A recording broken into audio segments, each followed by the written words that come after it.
वक्फ board पर supreme court ने दे दिया सबसे बड़ा आदेश। फैसला सुनते 20 करोड़ मुसलमानों के उड़ गए होश। वक्फ बोर्ड खत्म होगा या नहीं, जमीन पर सरकार का कब्जा होगा या गरीबों में बटेगी, आ गया कोर्ट का आदेश।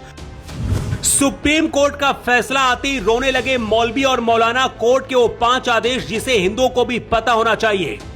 वक्फ बोर्ड पर सुप्रीम कोर्ट का फैसला आते ही 20 करोड़ से ज्यादा मुस्लिमों के होश उड़ गए। मौलाना और मौलवी रोने लगे। हिंदुओं की मांग थी कि वक्फ बोर्ड को खत्म कर दिया जाए या फिर हिंदुओं के लिए भी एक बोर्ड बनाया जाए। 6 महीने पहले से लेकर हिंदू संगठनों ने आंदोलन भी शुरू किया था और इसकी शुरुआत हुई थी मोदी सरकार के उस बिल से जिसे संसद में पेश किया गया था। अभी तक वक्फ बोर्ड के कानून के मुताबिक किसी भी जमीन पर वक्फ बोर्ड अपना दावा कर देता है और वो जमीन वक्फ बोर्ड की हो जाती है।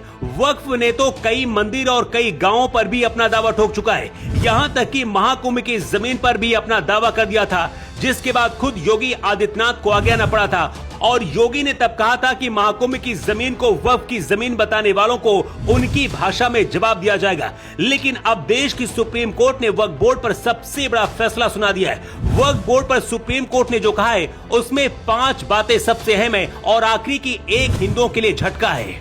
वक्फ बोर्ड के पास इतनी ज्यादा जमीन है कि दिल्ली जैसे 3 शहर उसमें बन सकते हैं। सबसे ज्यादा हैरान करने वाली बात यह है कि वक्फ बोर्ड की शिकायत आप कोर्ट में भी नहीं कर सकते क्योंकि वक्फ का फैसला इस सर्वोपरि हो गया है। और ऐसा कांग्रेस की सरकार ने मुस्लिम तुष्टीकरण के लिए किया, जिसकी वजह से गरीब और मजबूर लोगों की जमीनें हड़पी गई। इसी के खिलाफ मोदी सरकार वक्फ बोर्ड बिल लेकर संसद में आई थी, जिसके खिलाफ मुस्लिम संगठन सुप्रीम कोर्ट में पहुंचे थे। अब कोर्ट ने फैसला सुना दिया है। सुप्रीम कोर्ट ने वक्फ बोर्ड के मामले में सरकार और मुस्लिम समुदाय के बीच संतुलन बनाने की कोशिश की है। अदालत ने वक्फ कानून की धारा 3 और धारा 4 पर रोक लगा दी है।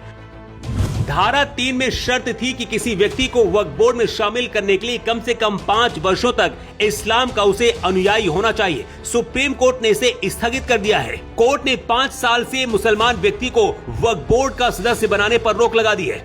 वक्फ बोर्ड में 3 गैर मुस्लिम सदस्य रखने की बात कही गई है। इसके अलावा धारा 23 के तहत सुप्रीम कोर्ट ने कहा है कि वक्फ बोर्ड का सीओ हिंदू भी बन सकता है। वक्फ बोर्ड में जमीनों को लेकर जो पुराना कानून है वो कहता है कि अगर कोई जमीन लंबे समय से वक्फ द्वारा ही इस्तेमाल की जा रही है तो उसे वक्फ का मान लिया जाएगा। अगर जरूरी कागजात नहीं भी होते हैं तब भी उस जमीन को वक्फ का ही मान लिया जाता है। लेकिन अब जो नया कानून आया है इसमें इस शब्द को हटा दिया गया है। अगर कोई प्रॉपर्टी वक्फ की नहीं है तो उसे संदिग्ध माना जाएगा। सुप्रीम कोर्ट के आदेश के बाद से मौलाना और मौलवियों को झटका लगा है, लेकिन मुस्लिम समुदाय और मोदी सरकार के बीच बैलेंस बनाने की कोशिश है। शायद इसलिए भी क्योंकि जब बिल संसद में पास हुआ था उस दौरान मुस्लिम समुदायों ने धमकी दी थी कि देश भर में आंदोलन करेंगे। ऐसा माना जा रहा है कि शायद कोर्ट सरकार के फैसले के साथ जाएगा, लेकिन ऐसा नहीं हुआ। लेकिन इसके साथ ही ये भी सवाल है कि अगर वक्फ बोर्ड को ये शक्तियां मिल रही हैं, तो क्या अब सुप्रीम कोर्ट हिंदू संगठनों को भी सनातन बोर्ड बनाने की मंजूरी देने के लिए तैयार है?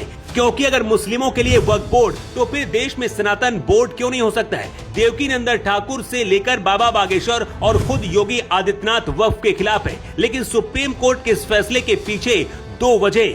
पहली वजह ये कि सुप्रीम कोर्ट ने इसे एक साथ खत्म करने की बजाय इसकी शक्तियों को कमजोर किया है और आगे वक्फ बोर्ड को और कमजोर किया जाएगा। या फिर मोदी सरकार नया कानून संसद में लेकर आएगी। यूपी में योगी पहले वक्फ की जांच करा रहे हैं। ऐसे में वक्फ की जो अवैध संपत्ति है वैसे भी सरकार के खाते में जाने वाली है। लेकिन जो हिंदू संगठन वक्फ बोर्ड के खत्म होने का सपना देख रहे थे उनको सुप्रीम कोर्ट से झटका लगा है। सुप्रीम कोर्ट के फैसले पर आपकी राय क्या है और क्या भारत में सनातन बोर्ड बनना चाहिए? अपनी राय आप जरूर दें।